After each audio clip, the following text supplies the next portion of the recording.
మేము జీజీఎం స్టాఫే కావచ్చు. నారా లోకేష్ అంటే ఎంతైనా సిబిఎన్ కొడుకే కదా, పదవి అలానే వచ్చుంటుందిలే అనుకునే వాళ్ళం. కానీ మా జీజీఎం నిలబెట్టి మాకు ఆయన గురించి చెప్తుంటే, సరే మా అన్న ఏం చెప్పాడో మీకు అదే చెప్తా, వినండి. నారా లోకేష్ గారు పుట్టేటప్పటికి తాతగారు ముఖ్యమంత్రి, ఆయన గౌరవం వచ్చేటప్పటికి తండ్రి ముఖ్యమంత్రి. 1983 జనవరి 23లో పుట్టాడు.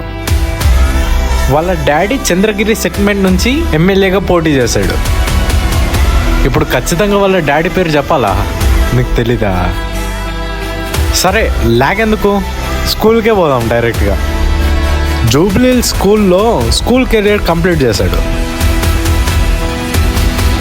స్కూల్ అయిపోయిన తర్వాత డాడీ మమ్మీ కలిపేసి అబ్రాడ్కి పంపించేశారు. అబ్రాడ్ వెళ్ళిపోయాడు, ఏదో చదివేశాడు. నిజం చెప్తున్నా, నాకు గుర్తులేదు, అంత ఎక్కువ చదివేశాడు. చదువు పూర్తయిన తర్వాత వరల్డ్ బ్యాంక్లో కొన్ని రోజులు జాబ్ చేశాడు. దాని తర్వాత ఆ జాబ్ వదిలేసి వాళ్ళకున్న హెరిటేజ్ కంపెనీని చూసుకోవడానికి ఇండియాకి వచ్చేసాడు. ఆయన వచ్చిన తర్వాత ఆ హెరిటేజ్ కంపెనీని ఎక్కడికో తీసుకెళ్ళాడు. ఆ తర్వాత 2007లో ఆయన పెళ్ళి అయింది. ఆ పెళ్ళి అయిపోగానే నాన్నతో పొలిటికల్లో బిజీ అయిపోయి వాళ్ళ ఆవిడ బ్రాహ్మణి గారికి కంపెనీని అప్పగించారు. సరేలే, అర్థం చేసుకుంటాను, బోర్ కొడుతుంది కదా మీకు. సరే, ఇదే ముచ్చట నేను నా లాంగ్వేజ్లో చెప్తా. కట్ చేస్తే 2024, సారీ మర్చిపోయాను, 2019లో మనం ఓడిపోయాం ఇదే మంగళగిరిలో. కానీ ఈసారి అయితే కాదు, కొంచెం కూడా భయపడకుండా ఎక్కడైతే ఓడిపోయాడో అక్కడే నిలబడ్డాడు. సరే, రెడ్ బుక్ బయటకు వచ్చింది. చిన్న లేదు, పెద్ద లేదు, ఆడ లేదు, మగ లేదు, ముసలి లేదు, ముతక లేదు, ప్రతి ఒక్కరు ట్రోల్ చేశాడ్రా.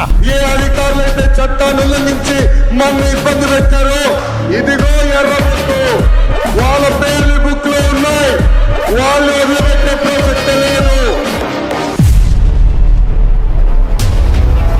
ఒక్కసారి ఆ పేరు రౌండ్ చేసుకున్నాడు అంటే వాళ్ళంతు చూడ్డానికి ఎంత దూరమైనా వెళ్తాడు, ఎలాగైనా వెళ్తాడు.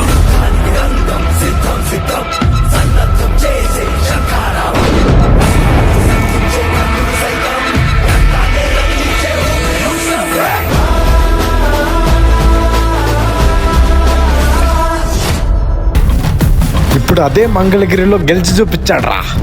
నీ గట్స్కి గులామయ్యి మా జీజేమన్నా చిత్తూరు జనాలకి ఎంతో చేస్తున్నాడన్నా.